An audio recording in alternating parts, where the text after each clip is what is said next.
망할 것이요. 아멘. 월드컵이 이제 막바지에 접어드는 것을 봅니다. 월드컵 시즌이 되면 유명해지는 동물들이 나타나지요. 왜 유명해집니까? 경기 결과를 그 동물들이 잘 맞추기 때문에 그렇습니다. 경기를 하기 전에 우리가 경기의 결과를 미리 알고 싶은 그런 마음이 생기는 이유는 무엇이겠습니까? 크게 두 가지 때문이겠지요. 과연 내가 응원하는 팀이 그리고 우리나라가 이길 것인가 질 것인가를 궁금해하는 마음이 있을 것이고, 그리고 이제 저희들은 뭐 그 정도 선에서 그치겠지만 이제 우리들 말고 굉장히 많은 분들이 또 도박을 합니다. 그렇죠? 그래서 도박할 때 내가 어느 나라에 걸어야 되는가 그것을 알고 싶어서 사람들이 자신이 이득을 보고 싶은데 그 이득을 계좌비해 줄 그러한 결과들을 기다리고 이제 한 번, 두 번, 세 번 맞춰야 되면 그 동물들이 찍어주는 대로 이렇게 베팅을 하는 것을 봅니다. 그래서 몇 년 동안은 2010년 그리고 2018년 그죠? 요때는 낙지가 굉장히 잘 맞춘다라고 이렇게 소문이 났었습니다. 그리고 이번에는 중동에서 하는 월드컵이라 그런지 낙타가 그렇게 잘 맞춘다라는 기사를 본 적이 있습니다. 그리고 한국에도 한국전을 이렇게 잘 예측을 한 점쟁이가 있다라는 것이 인터넷과 젊은이들 사이에서 굉장히 좀 떠들썩한 그러한 일이 되었습니다. 귀신 그리고 동물들 이러한 것들이 우연히 그리고 아니면 귀신의 힘을 가지고 이런 것들을 맞출 수도 있습니다. 저희들은 그러한 것들을 다 무시하지는 않습니다. 그런데 여러분 어떻습니까? 이러한 것들이 알려주는 것은 잠깐의 즐거움과 그리고 잠깐의 뜻하지 않은 이득을 줄 뿐이고, 결국은 어떻습니까?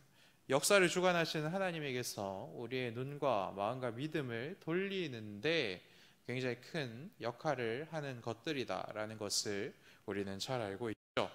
그래서 이러한 것들을 즐거워하는 자들은 온 나라와 온 백성의 역사를 기록하시고 그리고 그 기록대로 그 모든 역사를 이끌어 가시는 하나님을 두려워하지 않고 자신의 이득과 자신의 유익을 오늘 내가 누릴 쾌락을 즐거워하는 인생으로 가게끔 만드는 그러한 장치들이다라는 것이죠. 그래서 한 번, 두 번, 그리고 세 번까지는 맞출 수 있습니다. 그런데 끝까지 맞출 수는 없다라는 것이 우리들의 경험에서 나오는 그러한 것들을 있지 않겠습니까? 그런데 오늘 본문에서 나타나는, 우리 오늘 본문에서 확인할 수 있는 하나님은 어떤 분이십니까? 역사를 주관하시는 하나님의 말씀은 그러한 것들과는 비교할 수 없는 것이다 라고 분명히 우리들에게 알려주고 있다라는 것이죠. 본문의 내용이 다니엘의 시점으로 봐서는 앞으로 일어날 일, 즉 예언으로 볼 수 있지만 오늘을 살고 있는 우리들의 시점으로 보면 어떻습니까? 모든 일들이 하나님의 말씀대로 이루어졌고 우리는 역사적인 상황들을 대비해서 이 말씀이 어떻게 이루어졌는가를 확인할 수가 있게 됩니다. 그래서 다니엘에게는 예언이지만 우리들에게는 역사로서 오늘 이 말씀이 우리들에게 다가왔다라는 것이죠. 그래서 낙지나 낙타 그리고 점쟁이들은 한 경기 그리고 굉장히 짧은 것들만 말할 수 있습니다. 그렇지만 이들에게는 연속성이나 역사성이 없는 것이죠. 그런데 우리 하나님은 어떠합니까? 굉장히 오랜 기간 동안 일어날 일을 다니엘에게 보여주시고 그 모든 일들이 하나님의 뜻대로 하나님의 계획대로 하나님의 선하신 그 통치대로 이루어져 간다라는 것을 하나님께서는 말씀하고 있는 것입니다. 그래서 오늘 말씀을 통하여서 이 세상을 다스리시는 분이 누구인가, 그리고 이 땅을 살아가는 우리들은 누구를 두려워하고 어떤 일을 의지하며 살아가야 되는가, 그것을 하나님께서는 깨닫기를 원하신다라는 것을 우리 다시 한번 확인할 수가 있는 것이죠. 예언을 통해서 그리고 내일을 궁금할 수도 있습니다. 그렇지만 우리는 하나님의 말씀을 통해서 역사를 주관하시는 하나님이 어떻게 이 땅의 역사들이 이루어 가시는가를 발견하고 그 역사를 통해서도 우리는 또한 배울 수가 있는 것이죠. 그래서 오늘은 본문의 내용을 간략하게 설명하고 나라들의 역사를 계획하시고 운행하시는 하나님을 묵상하는 시간 가지려고 합니다. 11장 말씀, 이 다니엘 11장 말씀을 학자들은 굉장히 가장 어려운 본문이다라고 이렇게 평가를 합니다. 가장 어려운 본문, 가장 어려운 예언이라고 이렇게 이야기를 하는 것이죠. 어렵다라는 것이 해석이 불가능하다라는 것을 뜻하는 것은 아니고 굉장히 복잡해 보이는 인류의 역사들이 하나님의 치밀한 계획 속에서 진행되어져 간다라는 것을 담고 있다라는 점에서 어려운 책이다라고 말을 하는 것이지요. 그리고 오늘 읽지 않았지만, 왜냐하면 어저께 본문이었으니까 11장 1절은 10장의 결론으로 우리가 볼 수 있는 것이죠. 그리고 오늘 본문인 2절부터 20절까지의 말씀은 21절에 등장하는 비천한 자, 그리고 비천한 자이지만 그 왕위를 계승했던 자, 즉 셀류커스, 현대인의 성경을 보시면 시리아의 왕으로 소개를 하고 있습니다. 그래서 이 안티오커스 4세 에피파네스를 설명하기 위한 과정으로 우리는 볼 수가 있다라는 것이죠. 우리가 가지고 있는 성경을 포함해서 많은 성경들이 다니엘의 시점으로 오늘 본문을, 다니엘 본문을 예언서 형식으로 기록한 것을 볼 수 있는데, 현대인의 성경을 보시면 우리들의 시점으로서 역사의 기록 형식으로 이렇게 기록해 놓은 것을 확인할 수가 있습니다. 그래서 현대인의 성경을 인터넷에 검색하시면 볼 수 있거든요. 그래서 그것을 좀 같이 보시면 다니엘서의 내용들을 조금 더 이해하기 쉽게 이렇게 읽으실 수가 있을 것입니다. 그래서 2절 말씀으로 넘어가면 이제 2절에 등장하는 바사는 여러분 잘 알듯이 페르시아이지요. 그리고 페르시아에서는 힘있고 부유한 그러한 네 번째 왕이 나타나게 될 것입니다. 이 왕은 여러분 잘 알듯이 에스더서와 그리고 영화 300에 등장했던 아하수에로 왕입니다. 아하수에로는 헬라, 즉 그리스를 공격하지만 이 전쟁은 끝내 실패하게 됩니다. 그리고 이 일을 통해서 자신의 부하와 아들에 의해서 아하수에로 왕은 암살당하게 되는 것이죠. 그리고 이런 큰 전쟁에서 패했던 페르시아는 그때부터 쇠퇴의 길을 걷게 되고, 페르시아의 이런 굉장히 위협적인 침략을 받았던 그리스는 헬라, 즉 그리스는 그때부터 발전을 해서 강국이 됩니다. 그래서 역사상 처음으로 제국을 이렇게 이루게 되는 것을 볼 수 있죠. 3절과 4절에서 이야기하는 그리스의 가장 강력한 왕은 알렉산더 대왕을 이야기합니다. 알렉산더 대왕은 20살에 마케도니아의 왕이 되었고 25살에 자기 나라를 침공하였던 페르시아를 점령하게 되죠. 그리고 그 이후로 두로와 애굽 그리고 인도까지 점령해서 대제국을 이루게 됩니다. 하지만 영원할 것 같았던 그의 권세도 그의 나이 33살에 꺾이게 되는 것이죠. 열병으로 사망합니다. 알렉산더 대왕이 죽은 이후에 그의 아들들 그리고 그의 모든 가족들도 암살당하게 됩니다. 그래서 오늘 말씀에 기록되듯이 그의 자손이 그리고 그의 가족들이 그의 나라를 이어받지 못하게 되는 일들이 일어나는 것이죠. 그의 권력이 절정에 달했으나 4명의 장군들에 의해서 그의 제국은 내둥분이 되게 됩니다. 그래서 사방으로 찢어지게 된다라는 말씀이 이루어지는 것이죠. 그래서 결국에는 이 4개의 나라 중에 결국에는 북쪽 시리아를 중심으로 한 북쪽 지역의 셀류커스 왕조와 남쪽 이집트를 중심으로 한 남쪽의 프톨레미 왕조의 싸움이 시작될 것이다 라고 하나님께서는 또 말씀하고 있는 것이죠. 그래서 이 두 왕조의 싸움의 내용이 오늘 본문 5절에서부터 19절까지의 말씀입니다. 그리고 그 이후에도 마찬가지죠. 처음에는 남쪽 왕국 이집트를 중심으로 한 남쪽 왕조가 힘이 더 강했습니다. 그리고 시리아 지역의 북쪽의 셀류커스 왕조가 4개의 왕국 중에서 가장 힘이 약했던 나라이죠. 근데 시간이 지날수록 어떻습니까? 이 힘의 균형이 이렇게 역전이 되는 것을 볼 수가 있습니다. 그래서 북쪽의 시리아의 셀류커스 왕조가 어떻게 힘을 얻게 되는가를 본문은 설명하고 있다라는 것이죠. 두 왕조는 정략적으로 동맹을 맺으려고 이렇게 결혼 정책을 씁니다. 정략 결혼으로 같이 좀 잘 살아보자 이러한 정책을 펼친다라는 것이죠. 그런데 이 결혼 정책도 결국에는 암살을 거듭해서 결국에는 서로가 원수가 되고, 결국 남쪽의 프톨레미의 3번째 왕이 셀류커스와의 전쟁에서 이겨서 자신의 누이의 원수를 갚게 되는 것이 또한 오늘 본문에 나오는 내용 중에 일부이죠. 그렇지만 남쪽 왕조가 한번 이겼지만 결국에 대세를 잡는 것은 북쪽 왕조입니다. 그래서 북쪽 셀류커스가 더욱 힘도 커지고 영토도 확장이 된다라고 이렇게 말씀하고 있는 것이죠.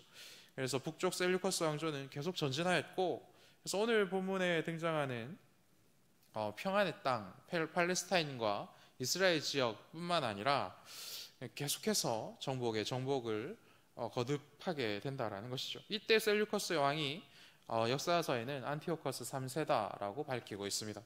기세를 몰아서 남쪽의 이집트 지역 그리고 동쪽으로는 터키 지역까지 이렇게 정복하려고 하지만 결국 18절에 등장하는 한 장군, 그렇죠? 이 장군은 로마의 누키우스 스피키오 장군입니다. 이 장군에게 패하게 되고 그래서 이집트도 얻지 못하고 터키 지역도 얻지 못할 뿐만 아니라 이때 패배가 너무 치명적이라서 안티오커스 3세는 이 일을 이유로 18절에 그 장군에 의해서 역사에서 사라지게 됩니다.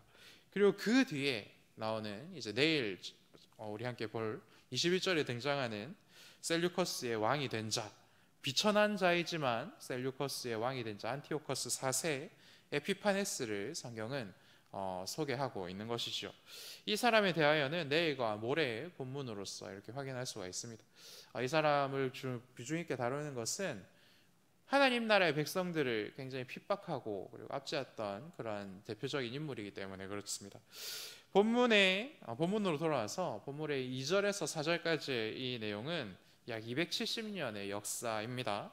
알렉산더 제국은 인류 역사에서 아주 큰 비중을 차지하는 그러한 나라이지요. 그런데 하나님의 관점에서 보면 어떻습니까? 3줄 정도면 요약이 가능하고 3줄 정도의 비중밖에 차지하지 않는 그러한 나라입니다. 알렉산더 제국 이후에 등장하는 나라들과 역사들도 어떻습니까? 인류의 역사에서 굉장히 큰 비중을 차지하는 그러한 역사적인 내용과 그런 의미를 가지고 있지만 하나님 나라의 관점에서는 그렇게 대단한 나라들도 아니고 그렇게 비중을 둬야 할 그러한 사실들도 아니다라고 하나님께서는 우리들에게 알려주고 있는 것이죠. 그렇다면 여러분, 하나님께서 가장 중요하게 여기시는 것, 하나님 나라의 관점에서 중요하게 여기시는 것은 무엇입니까? 죄인들이 구원받은 나라, 그 나라, 하나님의 나라가 영원하고 그 나라를 다스리는 하나님이 또한 우리와 함께 하시고 우리와 함께 하신 하나님이 우리들에게 은혜 주시고 지혜 주시고 우리들을 보호하신다라는 것을 하나님께서는 계속해서 알려주고 있는 것입니다. 하나님의 나라는 어떠한 사람들이 가는 곳입니까? 이 세상의 역사를 살아가는 사람들 중에 내가 얼마나 죄인인가 그것을 깨닫는 사람들, 그리고 그것을 고백함으로 그 죄를 씻은 사람들이 들어갈 수 있는 나라이지 않습니까? 영원한 생명과 의와 거룩함이 그 하나님의 나라에 있는 것입니다. 오늘 말씀을 받고 있는 다니엘의 입장에서는 어떻습니까? 나라가 망하였고 성전도 없고 그리고 함께 신앙생활할 친구들도 정말 소수밖에 없지만 하지만 그 땅에서도 하나님의 나라가 살아서 역사하시는구나라는 것을 다니엘이 경험하였고 그리고 오늘을 살고 있는 우리들도 어떻습니까?